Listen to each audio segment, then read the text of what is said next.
కేంద్ర ప్రభుత్వం ఏం డిసిషన్ చేసుకుంటది? మతం పేరు మీద అడ్డు పెట్టి బీసీలను నట్టేట ముంచుతున్న కేంద్ర ప్రభుత్వం ఏం చేస్తుంది?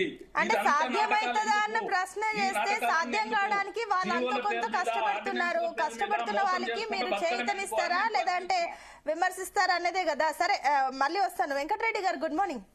గుడ్ మార్నింగ్ అండి. సో బీసీలకు సంబంధించి చిత్తశుద్ధి ఉంది.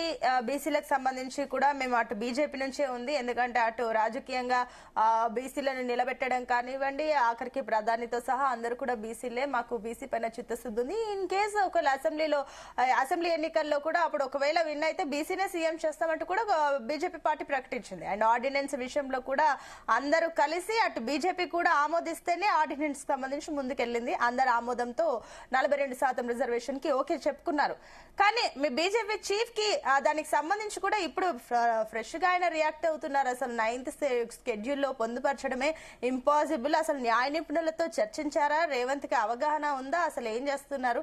అది ఇంపాసిబుల్ అని అంటున్నారు. ఏంటి, ఏమనుకోవచ్చు? మీరేమో అక్కడ అందరు కలిసి ఆమోదిస్తారు, మళ్ళీ ఇంపాసిబుల్ అని అంటే ఏం అర్థం చేసుకోవాలి? ఇప్పుడు రాజకీయ పార్టీలు రాజకీయాలే చేస్తున్నాయి, న్యాయం చేయట్లేదని బీసీలకు కూడా అభిప్రాయం ఒకటి వచ్చేసింది.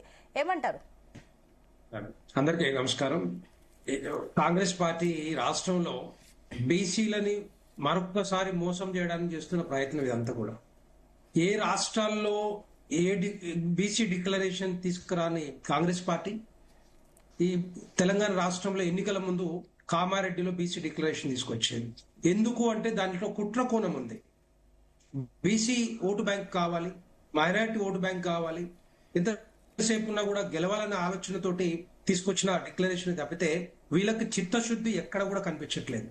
సరే, మీరు ఇప్పుడు చూసిన తర్వాత బీసీ కులగణన చేశారు, బీసీ కమిషన్ ద్వారా చేశారు, తర్వాత బీసీ కుల పెద్దలు కానీ, తర్వాత కోర్టులు కానీ మొట్టికాయలు వేసేంత వరకు వాళ్ళకి బీసీ డెడికేషన్ కమిషన్ ద్వారా చేయాలనే ఒక చిత్తశుద్ధి లేదు.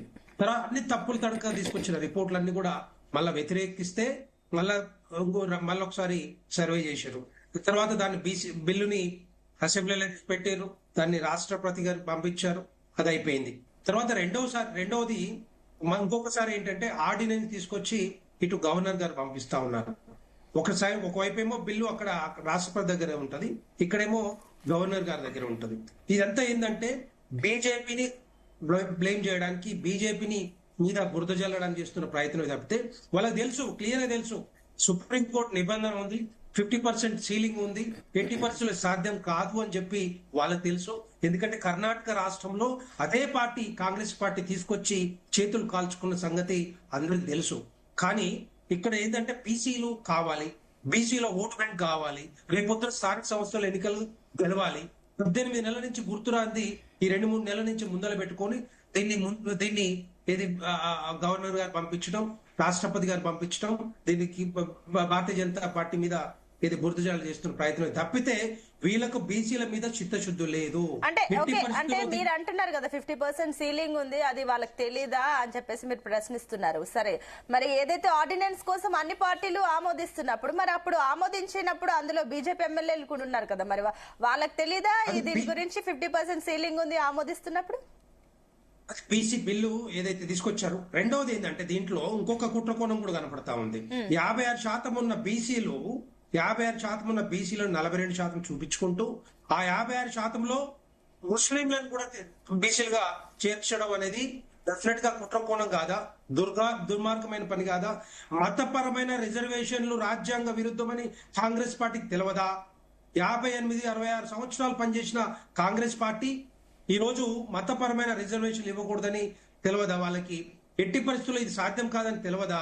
అందుకనే దాంట్లో ముస్లింలని దాంట్లో తీసేసి పంపిస్తే డెఫినెట్ గా దానికి ఒక చట్ట సవరణ వచ్చే అవకాశాలు ఉంటాయి, బీసీలకు న్యాయం జరిగే అవకాశాలు ఉంటాయి.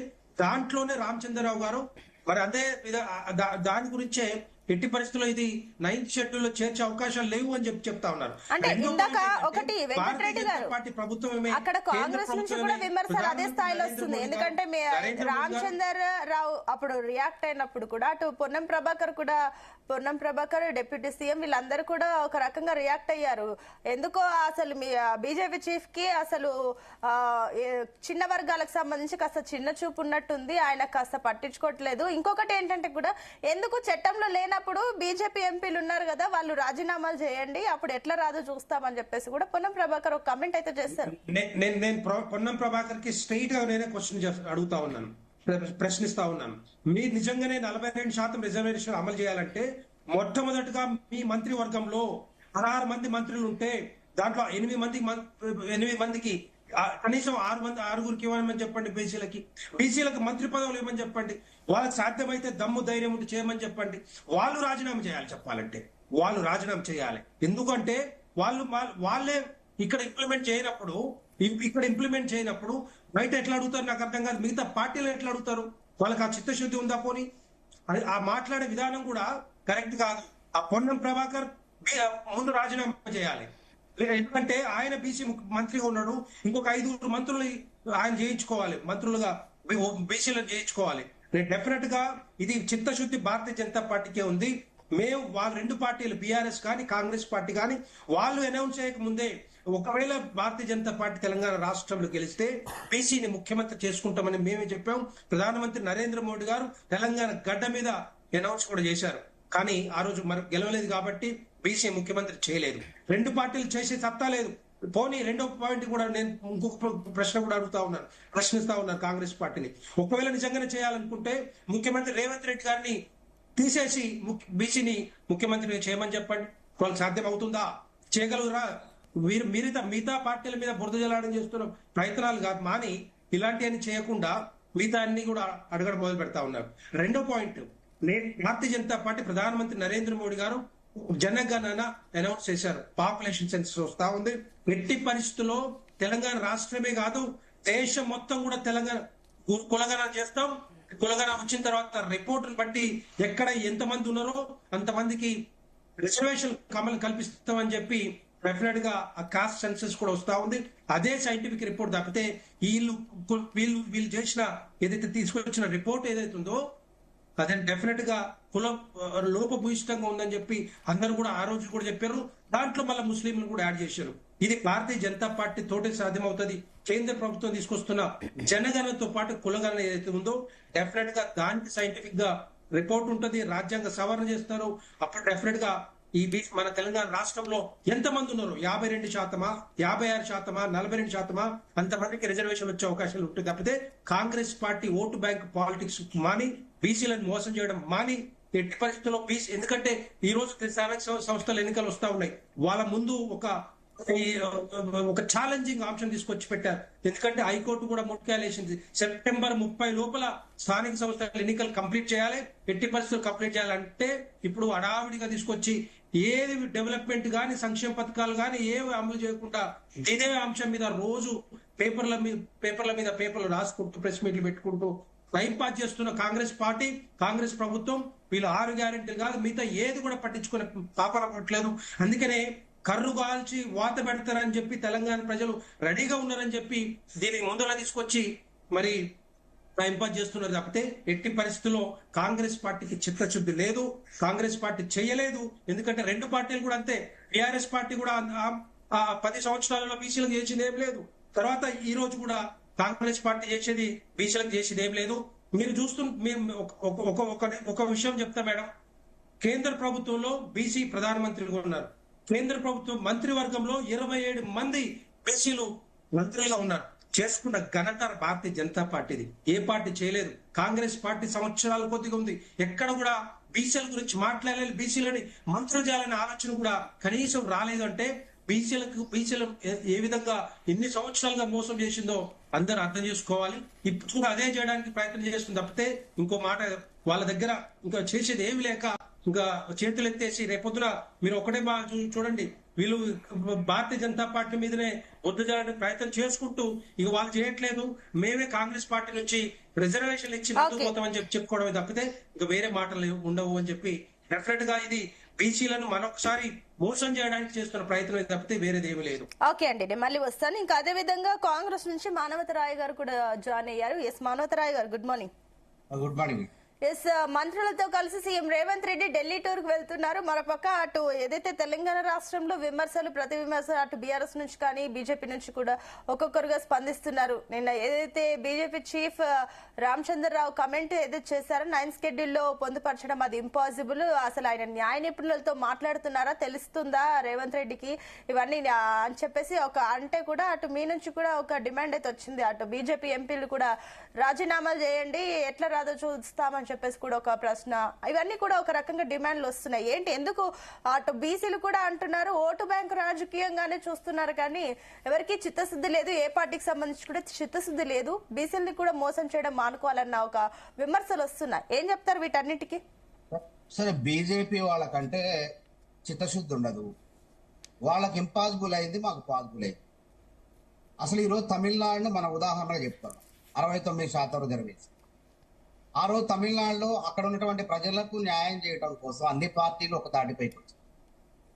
ముఖ్యమంత్రి జయలలిత గారు ఉంటే ఆనాడు మాజీ ముఖ్యమంత్రి కరుణానిధి గారు, తర్వాత ఇతర చిన్న చిన్న పార్టీలు అన్ని కలిసి కేంద్ర ప్రభుత్వం ఆ రోజు పివి నరసింహరావు కాంగ్రెస్ ప్రభుత్వం, అది గుర్తుపెట్టుకోండి, ఒత్తిడి తీసుకొస్తే కాంగ్రెస్ ప్రభుత్వమే తమిళనాడులో 69% రిజర్వేషన్లకు అనుకూలంగా 9th షెడ్యూల్లో 103వ రాజ్యాంగ సవరణ ద్వారా చేర్చింది.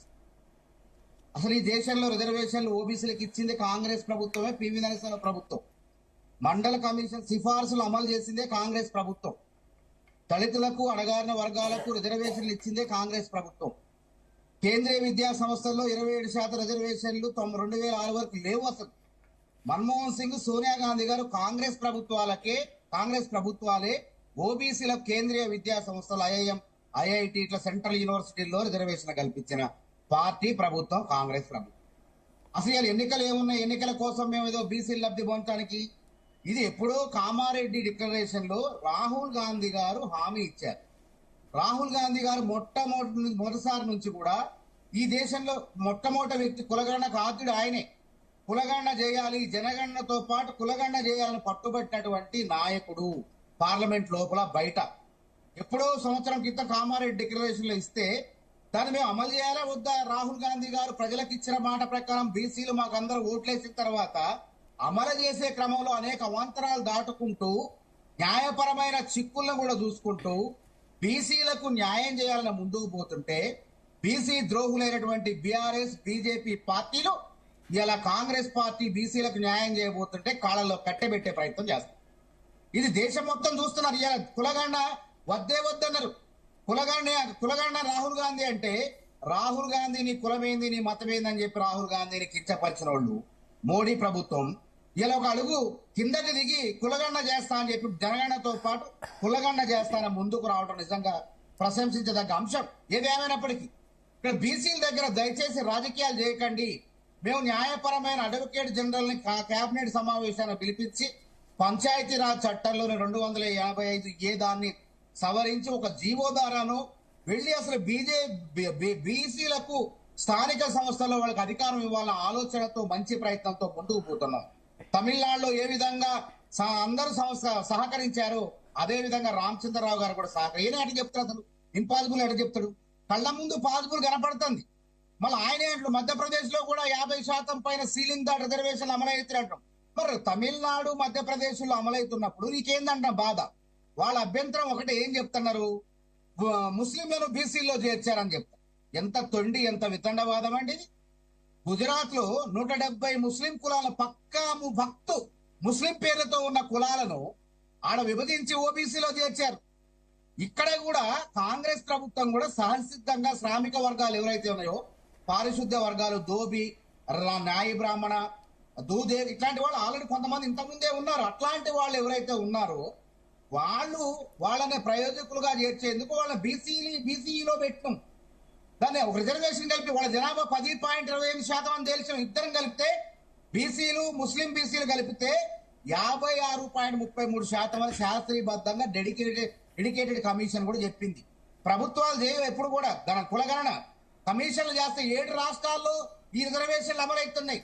మరి 7 తమిళనాడు అన్ని రాష్ట్రాల్లో ఈ యొక్క ముస్లిం రిజర్వేషన్లు అమలవుతున్నప్పుడు కమిషన్లు చేసినప్పుడు దీన్ని ఎందుకు తప్పు పట్టాలి? దీన్ని తప్పు పట్టడం కాదు. అంటే ఈ వంక చూపించి బీసీలకు 42% రిజర్వేషన్లు ఇస్తుంటే వీళ్ళ కళ్ళు ఎర్రబడుతున్నాయి, తట్టుకోలేకపోతా. ప్రధాన కారణం ఏంటంటే బీసీలు కాంగ్రెస్ కు దగ్గర అవుతారు. ఆల్రెడీ ఇంతకుముందు కూడా దగ్గరే ఉన్నారు.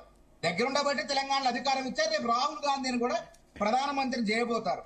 అంటే ఒకటి మానవతరాయ్ గారు, సరే అది వాళ్ళని అడుగుదాము, క్లారిటీ తీసుకుందాము. కానీ ఇంకొక మెయిన్ క్వశ్చన్ ఏంటంటే కూడా సుప్రీం కోర్టులో 50% సీలింగ్స్ ఉందని స్పష్టంగా ఉంది కదా, మరి అలాంటప్పుడు 42% ఎట్లా పాసిబుల్ అయితే మీరు అంటున్నారు? మీ నమ్మకం ఏంటి? తమిళనాడులో లేదా? అప్పుడు సుప్రీం కోర్టు తీర్పు లేదా?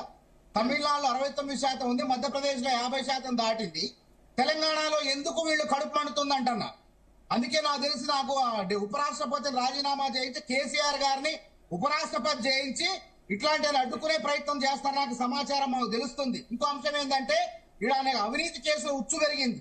ఆ కేసుల్లోంచి తప్పించుకోవాలంటే ఉపరాష్ట్రపతి గవర్నర్ లాంటి పదవులు పోవాలి.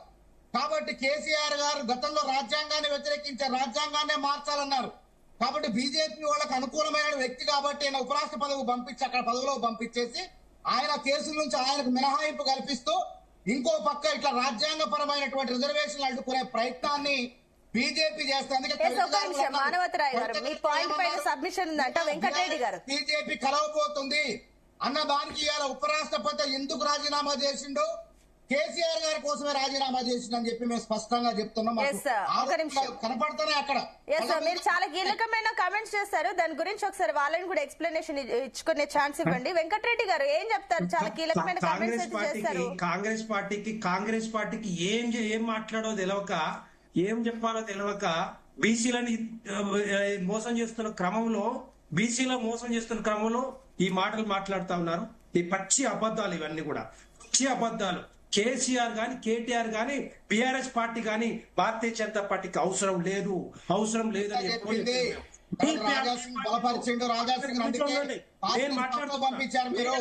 మీరిద్దరు పొత్తు పెట్టుకొని ఈ రాష్ట్ర ప్రజల్ని మోసం చేసింది నిజం కాదా?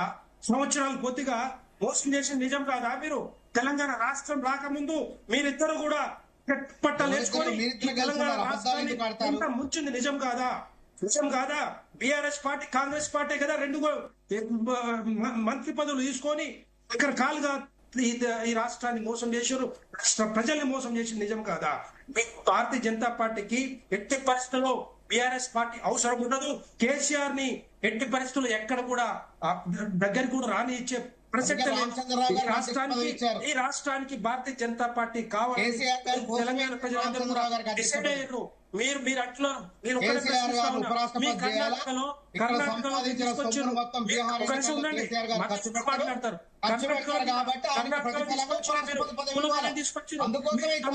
ఉంటే ఎందుకు అమలు చేయలేకపోయారు? మీరు చెప్పండి. కర్ణాటకలో కులుగలని బీసీ రిజర్వేషన్లని ఎందుకు అమలు చేయలేదు చెప్పండి.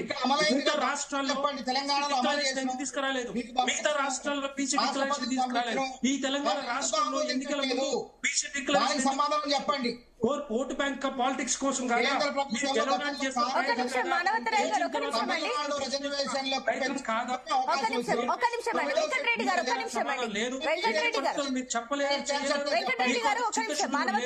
నిమిషం. నాగేంద్ర గౌడ్ గారు కూడా పాయింట్ ఉందంట. ఎస్ నాగేంద్ర గౌడ్ గారు ఏంటి? ఇప్పుడు వీళ్ళిద్దరు గమనించాల్సింది ఏంటి అంటే, మాది ఒక ఉద్యమం నుంచి వచ్చి పొలిటికల్ పార్టీ ఏదైతే తెలంగాణ సాధన కొరకు వచ్చిందో తెలంగాణ సాధించుకున్న పార్టీ. 10 సంవత్సరాల్లో ఒక ముఖ్యమంత్రిగా చేసిన మహానాయకుడు కేసీఆర్ గారు. తెలంగాణ తెచ్చిన వ్యక్తి, 10 సంవత్సరాలు పరిపాలన చేసిన వ్యక్తి. మాకెందుకు మేడం వీళ్ళ పార్టీలకు వాళ్ళ పార్టీలకు మేము పోయవలసిన అవసరము? ఆ పదవులను తీసుకొట్టిన ఎన్నెన్నో సార్లు రాజీనామాలు చేసి తిరిగి మళ్ళీ ఎన్నికలకు పోయిన పార్టీ మాది. ఎన్నిసార్లు పదవులను అన్నింటినీ కట్టె పుల్ల లెక్క తీసేసిన పార్టీ. వీళ్ళిద్దరు ఎందుకు కొట్లాడుకుంటున్నారో మాకేం అవసరం వల్ల పోయేది? మాకెందుకు ఆ రాజీనామాలు? ఈ పార్టీలకు ఎందుకు, ఆ పార్టీలకు ఎందుకు? రెండు నాగేంద్ర గౌడ్ గారు, వెంకటరెడ్డి గారు నేను మళ్ళీ వస్తాను. ఒక నిమిషం అండి. బీసీలు కూడా అసలు ఏమనుకుంటున్నారు ఒక నిమిషం కనుక్కుందాం. దాని మీద మాట్లాడమానండి. Right, తప్పిస్తే right. ఇది ఒక ఏదో నిమిషం. ఊహాజనితమైన మాటలు మాట్లాడుకొని మళ్ళీ వస్తాను, ఇద్దరు నాగేంద్ర గౌడ్ వీక్లీ గారు. ఈ ఉన్న టైం అంతా ఖరాబ్ చేసుడు ఒక ఇదేం నిమిషం. పద్ధతి మేడం ఇది? ఎస్ నిమిషం. రవీందర్ రెడ్డి గారు, మేడం, ఒక్క నిమిషం. నేను వస్తాను వెంకటరెడ్డి గారు మళ్ళీ ఇది రవీందర్ రెడ్డి గారు చాలాసేపటి నుంచి ఉన్నారు, ఆయన తర్వాత మీరు మాట్లాడండి. రవీందర్ రెడ్డి గారు, సో పార్టీల పరంగా ఒక్కొక్క పార్టీ పరంగా మీరు అంతా కూడా వినడం జరిగింది. అసలు బీసీలు ఏ పార్టీని నమ్ముతున్నారు, ఏ పార్టీ వైపు నిల్చుండే ఛాన్సెస్ ఉన్నాయి? అంటే ఇక్కడ అందుకనే మొట్టమొదలే చెప్పిన రాజకీయ పార్టీలు రాజకీయాలు చేయడం సహజం, కానీ ఇక్కడ మనం వాస్తవాలే చర్చించాలనేది చెప్పిన నేను. అయితే సోదరుడు నాగేంద్ర గౌడ్ గారు ఏం చెప్పిండంటే ఈడబ్ల్యూఎస్ రిజర్వేషన్లు 10% ఇచ్చిరు కదా, అది ఎట్లిచ్చురు అని అన్నాడు. వారికి నేను సమాధానం చెప్పాలి. ఈ దేశం వల్ల కానీ ఈ రాష్ట్రం వల్ల కానీ అందరూ దేశ పౌరులు, రాష్ట్ర పౌరులు ప్రభుత్వాలకు పన్నులు